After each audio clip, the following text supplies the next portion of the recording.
करीब 10 महीने पहले दिल्ली की सत्ता पर प्रचंड बहुमत के साथ काबिज हुई बीजेपी को बुधवार को एक बड़ा झटका लगा। ये झटका आम आदमी पार्टी ने नहीं दिया, बल्कि कांग्रेस ने दिया। दरअसल दिल्ली नगर निगम के 12 वार्ड थे, जिन पर 30 नवंबर को उपचुनाव हुए। उन चुनावों का नतीजा 3 दिसंबर को यानी बुधवार को आया।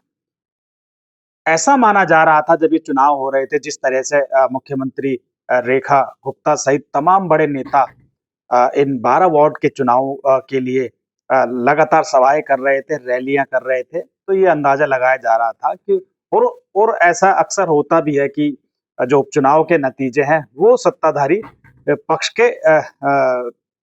पक्ष में जाते हैं। लेकिन यह कांग्रेस ने बीजेपी को एक बड़ा झटका दिया है। ये झटका दिया है संगम विहार ए सीट से। दरअसल संगम विहार ए जो सीट है, जो वार्ड है, उस पर बीजेपी का काउंसलर था।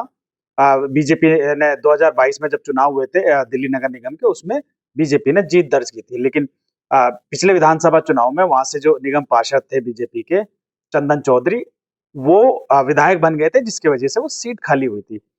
इस सीट पर आम आदमी पार्टी का प्रत्याशी भी चुनाव लड़ रहा था, बीजेपी के प्रत्याशी भी चुनाव लड़ रहे थे और कांग्रेस के प्रत्याशी भी चुनाव लड़ रहे थे।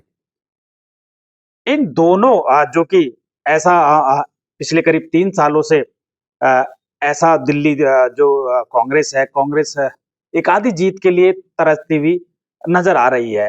नजर क्या मतलब, जीरो ही रहा है। चाहे आप विधानसभा चुनाव की बात कर लीजिए जो पिछला हुआ है, उससे पहले लोकसभा चुनाव हुए, उनमें कांग्रेस 0-0-0 रही।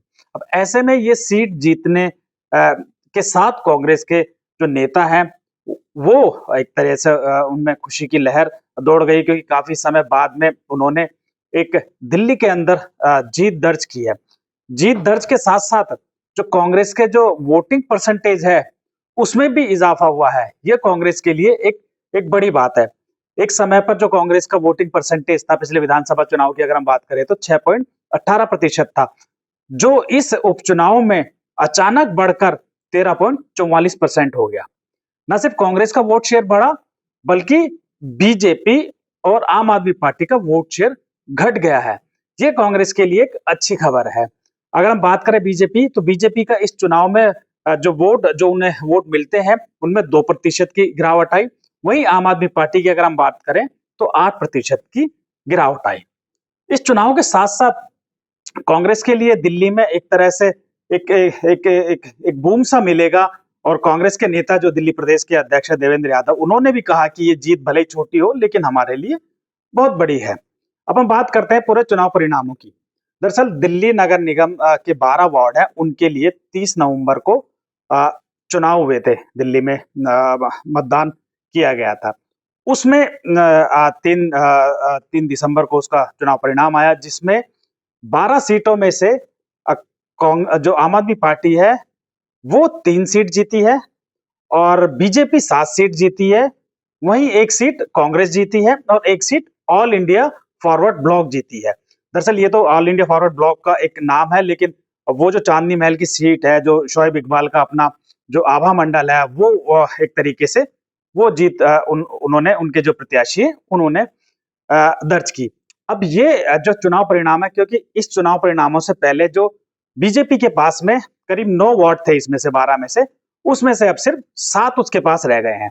तो ये एक रेखा गुप्ता सरकार के जो पिछले 10 साल का माफ कीजिए पिछले 10 महीने का जो कार्यकाल है, उसको लेकर भी जो तमाम पॉलिटिकल पार्टियां, आम आदमी पार्टी और कांग्रेस है, उसने भी सवाल खड़े किए हैं। आम आदमी पार्टी का कहना है कि पिछले 10 महीने के में रेखा गुप्ता के कार्यकाल के बाद को देखते हुए जनता ने उन्हें नकार दिया। वहीं बीजेपी का कहना है कि हमारा जो है वोट जो है इन दोनों पार्टियों से हमें ज्यादा मिला है, तो जनता हम पे भरोसा कर रही है।